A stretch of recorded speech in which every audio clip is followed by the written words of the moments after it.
I'm a curator of prints and drawings at the Museum Boijmans Van Beuningen in Rotterdam. It's an art museum owned by the city of Rotterdam. This year we are celebrating our 175th anniversary. The museum is now closed for renovation, and that gives us the opportunity to show our artworks at other places in the world. And one of the highlights in our print collection are the prints made by Rembrandt, and we are very happy to show them here in Québec for the first time. In this exhibition you can see the work of Rembrandt, who made about 300 etchings. You can see about 80 works from his oeuvre. And it starts with the early works that he made when he was not yet 20 years old, and it ends with the works when he was already becoming somewhat older. And some of the highlights are, I think, the three crosses. It's a very special print made entirely not in etching but in dry point, which is a specific technique which gives specific tonal effects, very black, very dark, and this is one of the most experimental prints ever made in the history of art, because Rembrandt was a very experimental printmaker. He was innovative not just in the way of his compositions but also in technique.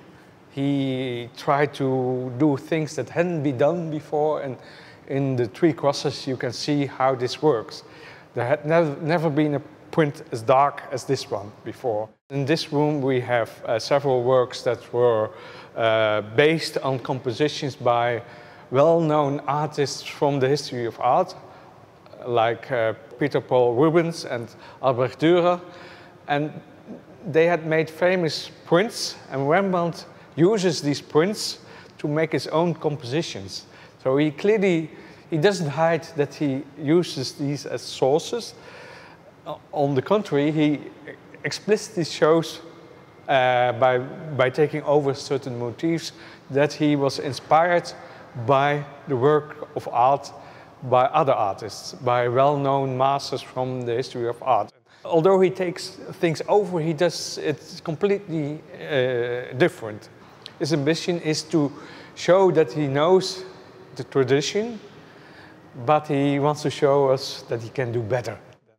We still celebrate Rembrandt because his works still has something innovative, and I think even contemporary artists are still inspired by the way he works.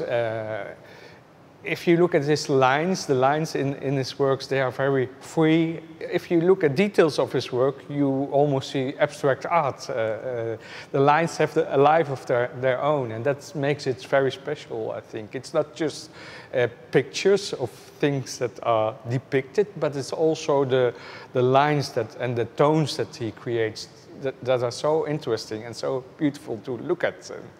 And that's one of the reasons why they are still new and fresh today. I hope visitors take the time to have a close look at all these usually small works. It's very different from paintings, which are larger and more colorful. But if you look closely at these works, although they are small, there's a lot happening in these works, and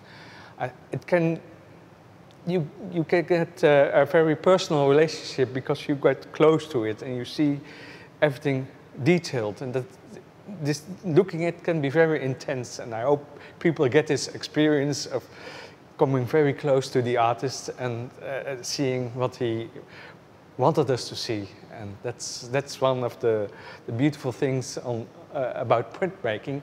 At first, maybe it doesn't seem as colorful or interesting as paintings, but if you get close to it, it's very exciting.